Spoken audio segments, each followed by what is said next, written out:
Amen. Que Dieu vous bénisse. Vous êtes là ce matin? Vous êtes là ce matin?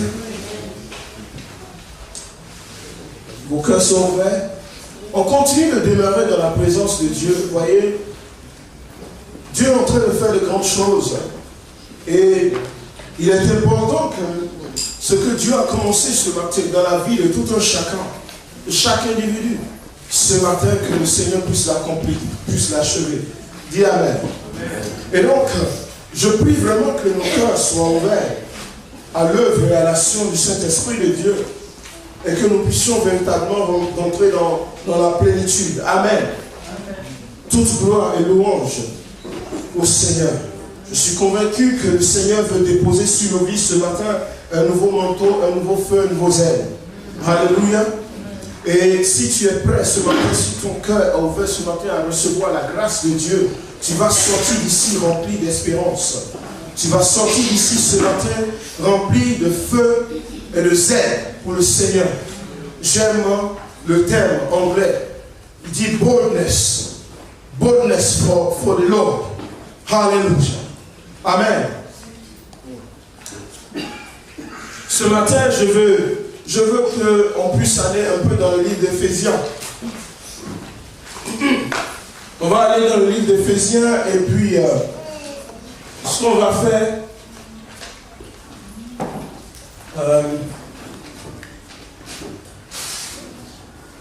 on va voir. En fait,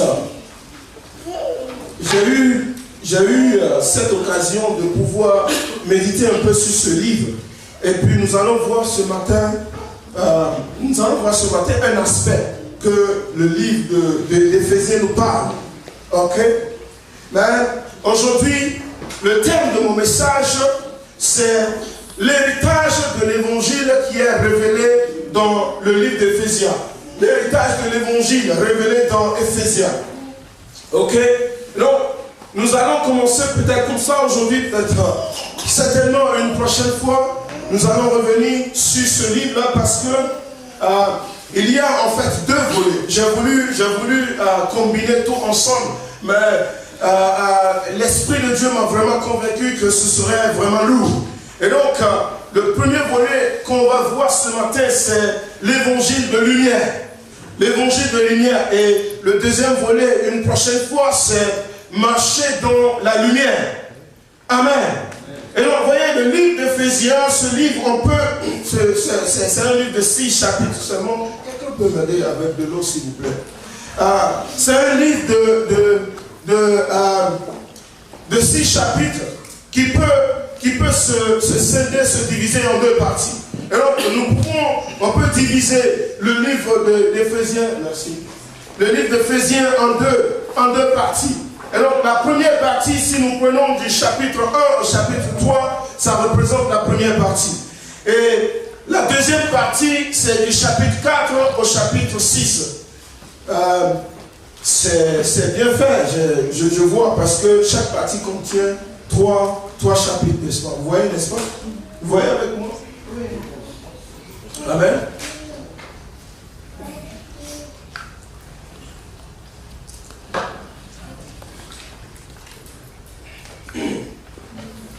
Et donc, deux parties. La première partie de ce livre, nous parle, par exemple, de qui nous sommes en Jésus-Christ, qui nous sommes dans le Seigneur, notre héritage, l'héritage que nous avons en Christ, notre union en Christ, ok? La puissance que nous avons en Jésus-Christ. Les richesses de Dieu, ou bien les richesses que Dieu nous a prédestinées en Jésus-Christ. Et donc nous pouvons voir toutes ces choses, tous ces éléments dans la première partie que nous allons voir ce matin. Et la deuxième partie nous parle par exemple de comment utiliser la puissance que Dieu nous a rendue disponible en Jésus. Comment utiliser la richesse, ou bien les richesses que nous avons en Jésus. Comment nous devons agir. Comment nous devons nous comporter en tant que chrétiens. Comment nous devons marcher en Jésus, ou bien, si vous voulez, notre marche en Jésus, ou bien notre marche avec Jésus. Mais ce matin, nous allons rester dans la première partie. Et la première partie, selon ma méditation et selon la révélation que j'ai eue, la première partie nous révèle l'héritage de l'évangile. Merci, ma fille. Ok, la première partie nous révèle l'héritage de l'évangile, l'évangile de lumière. Elle nous révèle l'héritage de l'évangile de vie, l'évangile de salut, l'évangile de gloire. Alléluia. Dis à quelqu'un l'évangile de gloire. L'évangile de gloire. Alléluia. Et donc sans plus tarder, nous allons rentrer dans la profondeur de ce livre. Nous allons commencer peut-être, oui, certainement par le chapitre 1. Et je vais aller dans au verset 7. Mais avant le verset 7, regardez, lisons un peu l'adresse ou bien la salutation de Paul à l'église d'Éphèse, aux Éphésiens. Il dit, chapitre 1, à partir du verset 2, il dit, Paul, apôtre de Jésus par la volonté de Dieu, aux saints qui sont à Éphèse et aux fidèles en Christ, que la grâce et la paix vous soient données de la part de Dieu notre Père et du Seigneur Jésus-Christ. Il dit, béni soit le Dieu, Père de notre Seigneur Jésus-Christ, qui nous a bénis de toute bénédiction spirituelle dans les lieux célestes en Christ. Il dit, en lui, Dieu nous a élus avant la fondation du monde, pour que nous soyons saints et irréprochables devant lui. Il nous a prédestinés dans son amour à être ses enfants d'adoption par Jésus-Christ, selon le bon plaisir de sa volonté. Verset 6, il dit, pour célébrer la gloire de sa grâce, dont il nous a favorisés dans le bien-aimé, en Jésus-Christ. Amen. Et nous venons maintenant dans au verset 7. Qu'est-ce que le verset 7 nous dit? Le verset 7 nous dit, en lui, nous avons la rédemption par son sang. Nous avons la rédemption par son sang, la rémission des péchés, selon la richesse de sa grâce. Ça, c'est le verset 7. Et nous savons, en tant que chrétiens que nous sommes, premièrement, je veux m'adresser, ou bien je veux vraiment m'adresser à nous, en tant que chrétiens. Nous qui avons reçu Jésus-Christ comme notre Seigneur et notre Sauveur, nous savons une chose, et nous savons que c'est uniquement par le sang et par le sang de Jésus-Christ seul que nous sommes parvenus à ce salut. Nos péchés nous ont été pardonnés à cause du sang de Jésus-Christ qui a coulé à la croix du Calvaire. Non seulement nos péchés ont été pardonnés, mais la Bible dit que nos péchés ont été complètement effacés. Alléluia. Et nous le savons.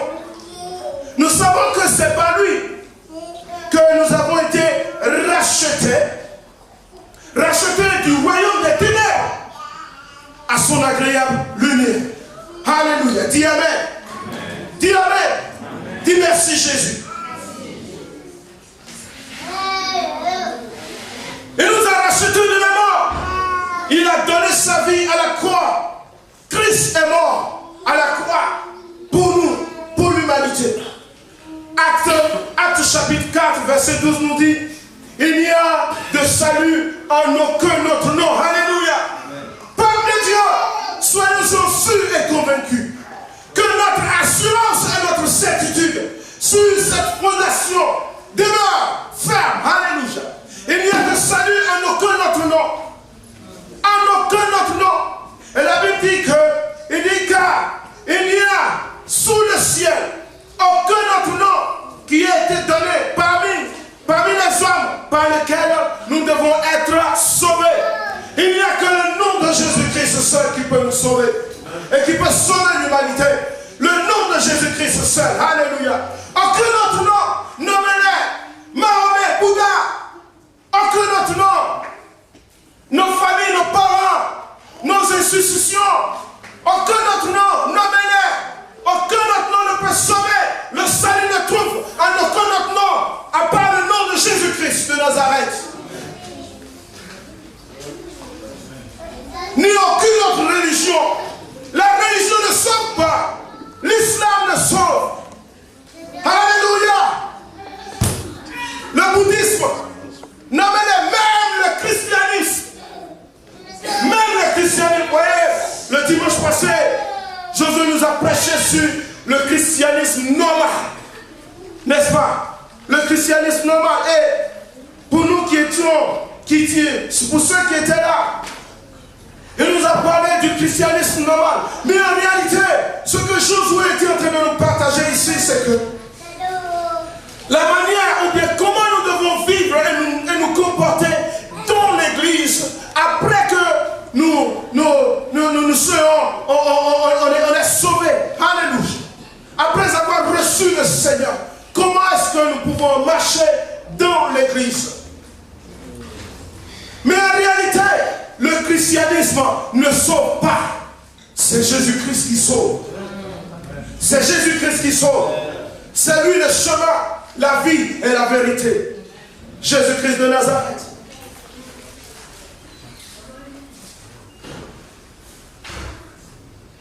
La Bible dit que la gloire soit à lui seul dans tous les siècles. Alléluia. Et nous savons ces choses. Nous savons ces choses. Je ne nous apprends rien. Mais ce matin, je suis venu nous renforcer notre foi dans la vérité que nous avons déjà reçue. Verset 9, il dit, du même chapitre 1, il dit, en lui, nous sommes aussi devenus héritiers, ayant été prédestinés, suivant la résolution de celui qui opère toutes choses, d'après le conseil de sa volonté. Nous savons qu'en tant que chrétiens, nous sommes devenus héritiers de Christ, de Dieu, et co-héritiers avec Christ. Est-ce que tu le sais? Réponds-moi. De Dieu. Bienvenue. Nous sommes devenus co-héritiers. Co-héritiers de la grâce de Dieu. Co-héritiers de son amour, de l'amour de Dieu. Nous sommes devenus co-héritiers de la vie Zoé de Dieu. Nous sommes devenus co-héritiers de la puissance de Dieu. Alléluia. Nous sommes devenus co-héritiers de la gloire de Dieu. La gloire de Dieu. Dis gloire. Dis gloire. Jésus-Christ a dit, je crois que le pasteur nous a cité ce passage la dernière fois, il dit, je leur ai donné la gloire que tu m'as donnée, afin qu'ils soient un, comme nous sommes un. Moi en eux, toi en moi, afin qu'ils soient parfaitement un. Alléluia. Et que le monde connaisse que tu m'as envoyé, et que tu les as aimés comme tu m'as aimé. Nous sommes co-héritiers de la gloire de Jésus-Christ, de Dieu, avec Jésus-Christ. Alléluia. Co-héritier de sa puissance. Et vous voyez, la raison ne peut comprendre ces choses. L'intelligence humaine ne peut comprendre ces choses. La Bible dit que c'est un mystère. Un mystère qui peut être reçu, qui peut se recevoir, je peux dire ça. Mais qui peut être reçu, ça c'est le mot français, amen. Qui peut être reçu uniquement que par la foi. Faith in him. Alléluia.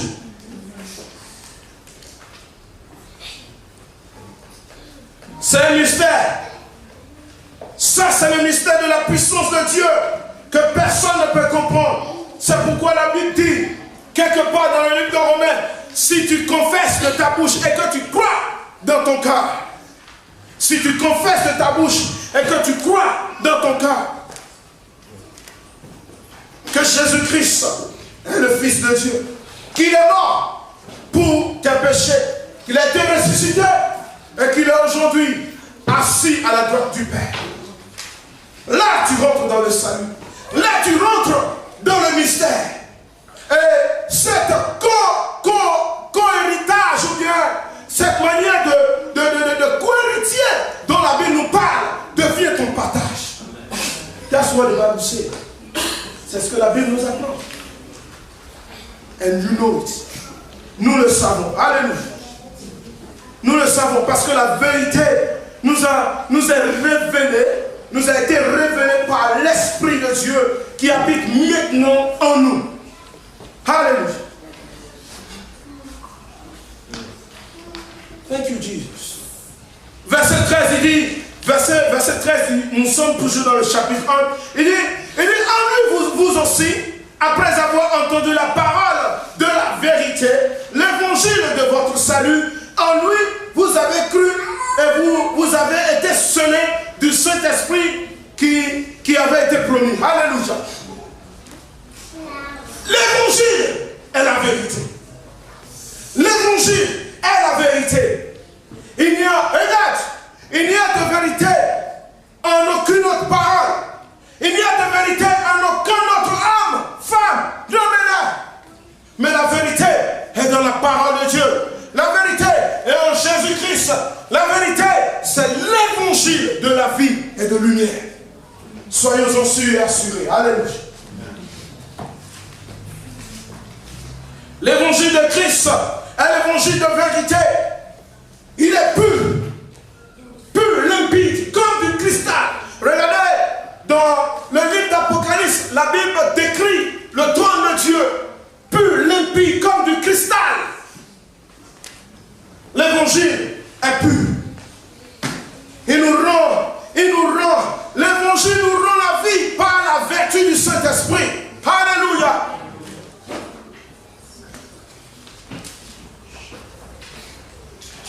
Si tu peux dire, j'ai la vie de Dieu en moi. J'ai la vie de Dieu en moi. If you can say that, si tu peux chanter, si tu peux manifester la vie de Dieu, c'est au travers de l'évangile. Alléluia. Le Saint-Esprit se manifestant dans nos vies. Alléluia. Nous avons, au travers de la Bible, parce que ni vous et moi avons été là quand Jésus-Christ allait à la croix. Mais nous avons la garantie de l'infaillibilité de l'évangile. La garantie de l'infaillibilité de la parole de Dieu. Parce que la parole de Dieu est infaillible. Elle est vraie. Elle est ce qu'elle est. Elle est ce qu'elle dit qu'elle est. Elle est la vie, elle est la vérité, elle est la lumière. Alléluia. C'est la parole de Dieu. Elle est infaillible. L'évangile est infaillible. He won't let you down. He won't let you down.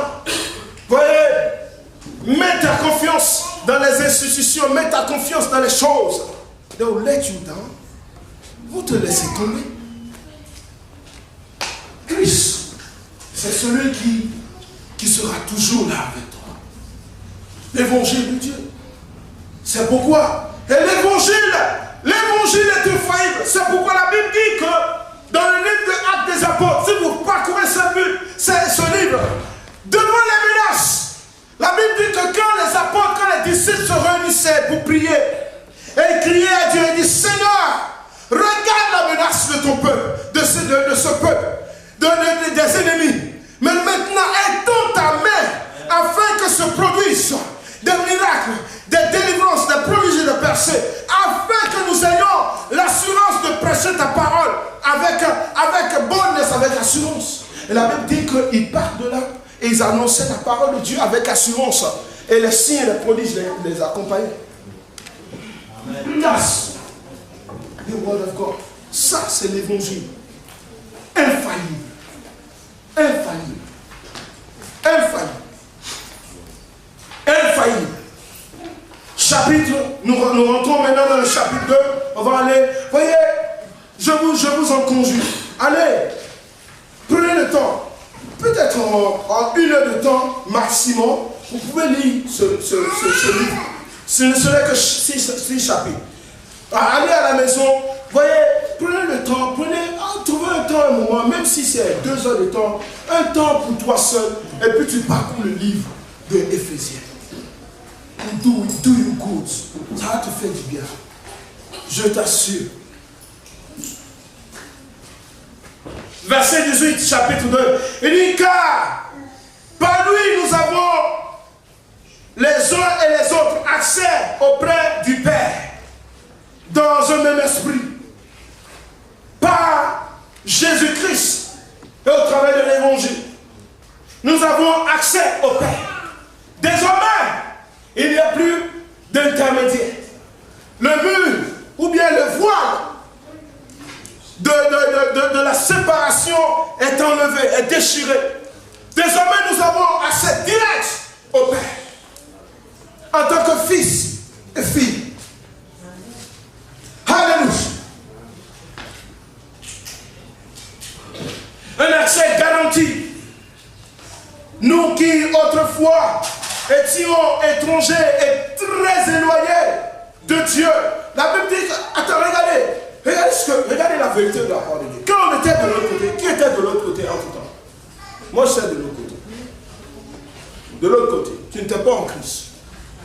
Parce qu'il y a des gens, tu vois, ils sont nés, papa, enfant de pasteur, et puis ils n'ont pas vraiment expérimenté, jusqu'à ce que, bon, ils ont reçu le Seigneur à un moment donné, mais ils n'ont pas vraiment expérimenté de l'autre côté. Vous voyez, moi, j'étais de l'autre côté.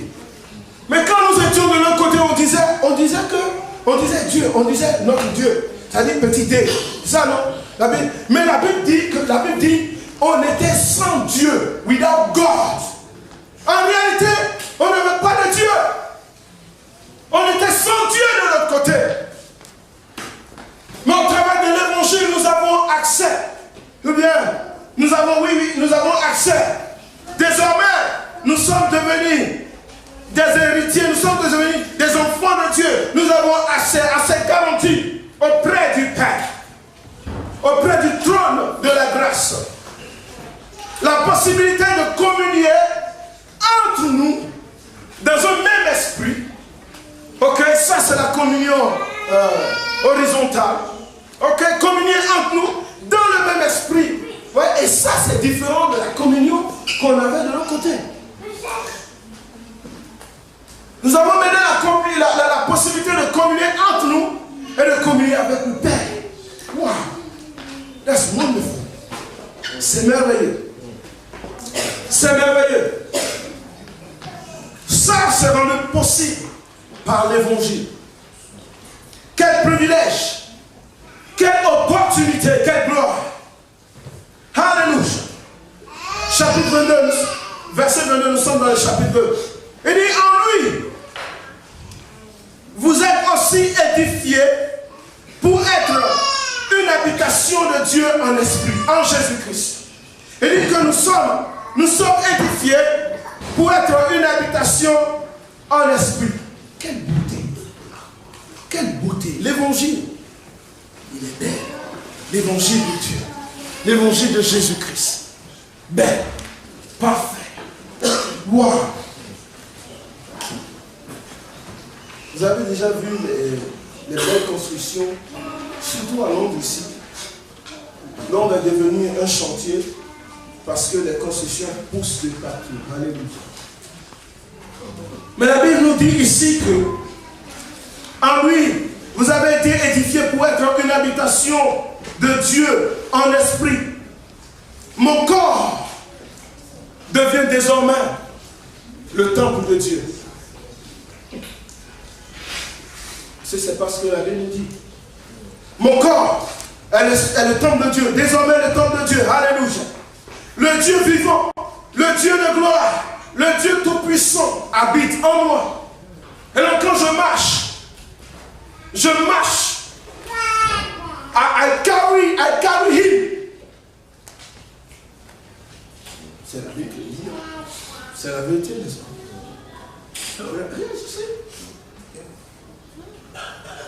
I carry him. I carry his glory.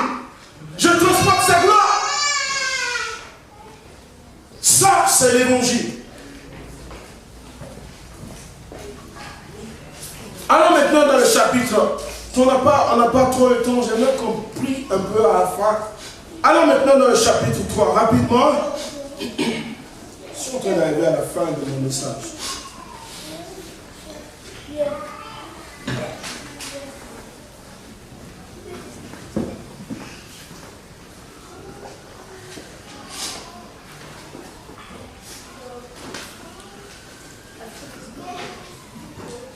Chapitre 1 du verset, à partir du verset 1. Il dit, à cause de cela, moi Paul, le prisonnier de Christ pour vous païens, si du moins vous avez appris quelle est la dispensation de la grâce de Dieu qui m'a été donnée pour vous, c'est pas la révélation que j'ai eu connaissance du mystère.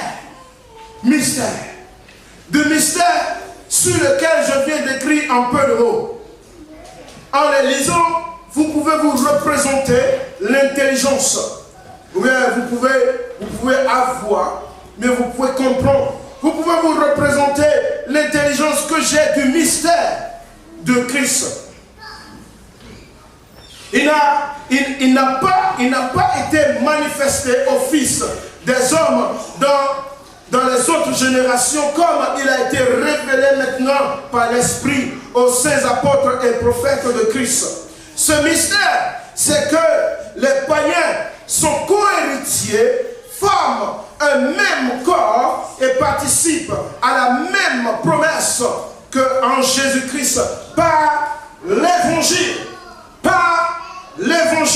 Autrefois païens que nous étions, autrefois éloignés de Dieu que nous étions, aujourd'hui nous sommes héritiers de la promesse de Dieu à Abraham.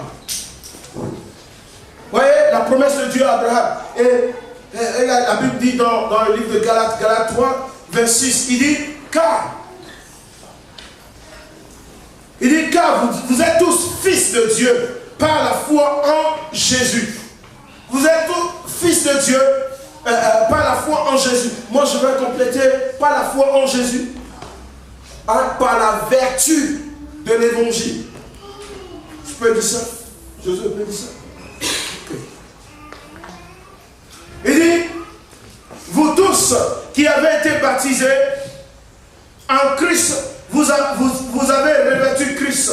Il n'y a plus ni juif, ni grec. Ni grec ici, ça dit, c'est pas un Gentile. Il n'y a plus ni juif, ni grec. Il n'y a plus ni esclave, ni libre. Il n'y a plus ni homme, ni femme, car tous vous êtes un en Jésus-Christ. Et si vous êtes un à Christ, vous êtes donc la postérité d'Abraham, héritier selon la promesse. C'est pourquoi aujourd'hui, toi et moi, on peut prendre la Bible et puis aller dans Genèse 12 et puis s'approprier. Et puis, non, même pas s'approprier parce qu'on a déjà. On peut réclamer la manifestation de cette promesse dans nos vies. Vous voyez, on peut prier pour dire, Seigneur, you have promised this. Seigneur, tu as promis, tu as dit ceci dans ma vie. Et je ne vois pas encore. C'est ta parole. Et le droit, on peut réclamer ces choses. Ça, c'est la vertu de l'évangile. Alléluia. C'est ça la beauté de l'évangile. C'est ça la gloire de l'évangile. Le mystère de l'évangile. Alléluia. La puissance de l'évangile. C'est ce que nous venons de voir. Alléluia. Nous savons que Christ est mort pour nos péchés. Nous savons qu'il est ressuscité le 3e jour. Nous savons qu'il est allé à la droite du Père, là d'où il règne en majesté. Alléluia. Nous savons qu'il est le Fils unique du Dieu vivant. Et nous n'avons pas peur de déclarer ces choses. Nous savons et nous le croyons. Alléluia. Et Jésus-Christ dit, c'est là ma grande conclusion ce matin. Il dit, va proclamer cet évangile. Allez proclamer l'évangile de Dieu. Allez annoncer cette grâce. Allez annoncer cette puissance. Allez annoncer le salut. Apporter la lumière dans la vie de quelqu'un. Donne la bénédiction de Dieu à quelqu'un. Alléluia. La délivrance à quelqu'un.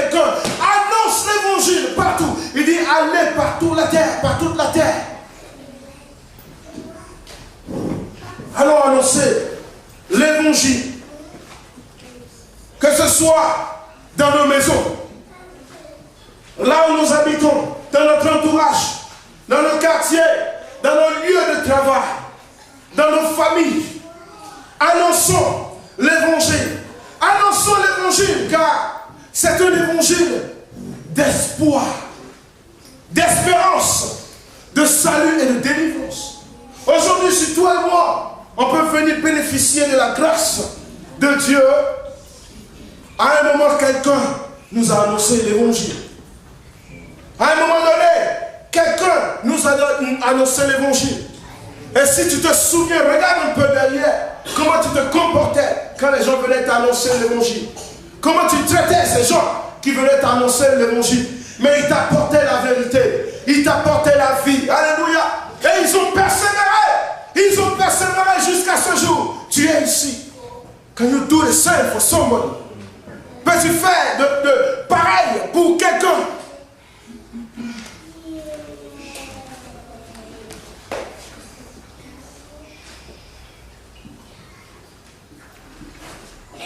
Il fut un moment, j'étais en Côte d'Ivoire. Et je me rappelle toujours. Il y a une fois, vous voyez, j'habitais dans une maison, il n'y avait que des hommes. On était 3 ou 4 hommes dans la maison. Et dans le temps, il y avait cet esprit de gros bras et tout ça là, tu vois. Oui, on était vraiment dans le monde. Et tu vois, quand c'est une maison qui était dans le quartier, personne n'osait aller là-bas parce que tu ne veux pas avoir de problèmes. Alléluia. J'avais un grand frère qui était aussi dans le mouvement. Vous voyez, mais il y avait une femme. Je t'assure tout. Je ne savais tout, elle avait ce courage. Mais elle venait à chaque fois sonner. Et quand elle sort, nous souvent on est dans la cour comme ça, on est dans les shorts, torse nu comme ça, vous voyez. Et quand elle sort, on va ouvrir, elle a le courage, elle demande, est-ce que je peux rentrer? Vous voyez. Mais je me rappelle que on ne pouvait pas lui résister. I don't know why. On ne pouvait pas dire non. Et elle rentrait. Et quand cette femme rentre, elle nous demande poliment, est-ce que vous pouvez aller vous habiller? Je vous assure tout. On allait tous nous habiller. Et on venait nous asseoir. On écoutait cette femme. Elle avait quelque chose. Alléluia. Ok. On sortait dans le quartier. Tu n'as pas le cœur de dire à quelqu'un va t'habiller. Non. Parce que tu ne veux pas de problème. Mais cette femme, elle nous disait, et on rentre, on s'habille, on vient et s'assoit. Et on écoute l'évangile. On écoute ce qu'elle a à nous dire. La réalité est que, durant tout le temps que j'ai passé en Côte d'Ivoire, je n'ai pas été sauvé. Mais je me rappelle que cette femme venait, et avant de partir, elle priait. Elle va, et nous on sort, on retourne, et on fait ce qu'on faisait. On était plein dedans. Alléluia. Un jour, je suis arrivé dans ce pays. La première des choses qui m'est arrivée, c'est le Seigneur. Alléluia. La première des choses qui m'est arrivée, c'est le Seigneur. Et Dieu, il s'est fait les choses, il a canalisé les choses de telle sorte que, même ici, j'habitais dans la maison de Frédéric. Je l'étais avec ma soeur. Il dit à ce temps, il ne faut pas qu'il me dise allons à l'église. Mais quand il me dit allons à l'église, je suis doux comme un agneau. Il y a une puissance dans l'évangile. Il y a une gloire dans l'évangile, mes frères. Nous transportons quelque chose qui est plus puissant que ce qui est dans le monde. La Bible dit que celui qui est en moi est plus puissant que celui qui est dans le monde. Et ça, c'est l'évangile. Annonçons la grâce. Annonçons la gloire. Annonçons la puissance de Dieu. Quelqu'un attend. Quelqu'un est dehors au carrefour. Vous voyez, il y a un moment, je suivais, bon, c'est passé dans regarde, la Bible, bon, je dis, les journaux, ils n'ont pas dit qu'il est chrétien, et bon, peut-être qu'il n'est pas chrétien, non. Mais vous voyez, c'est un chauffeur de bus. Et il roulait son bus. Il avait des gens, et il passait sur un pont. Et vous avez suivi l'histoire? Il passait sur un pont, et puis voilà une femme qui était de l'autre côté, qui voulait sauter dans l'eau. Elle voulait se suicider. Et ce monsieur, il a arrêté le bus. Il a commencé à parler avec la femme. Dans les temps qui ont suivi, on a vu, le monsieur, il était assis maintenant avec la femme, elle est revenue, de l'autre côté. Elle était assise maintenant par terre. Et le monsieur était assis avec elle. Et puis il parlait maintenant. Celle qui voulait se suicider. We can do better. Et nous avons quelque chose. Allons-y. Annonçons l'évangile à quelqu'un. Alléluia. Groupe de louanges. On va prier.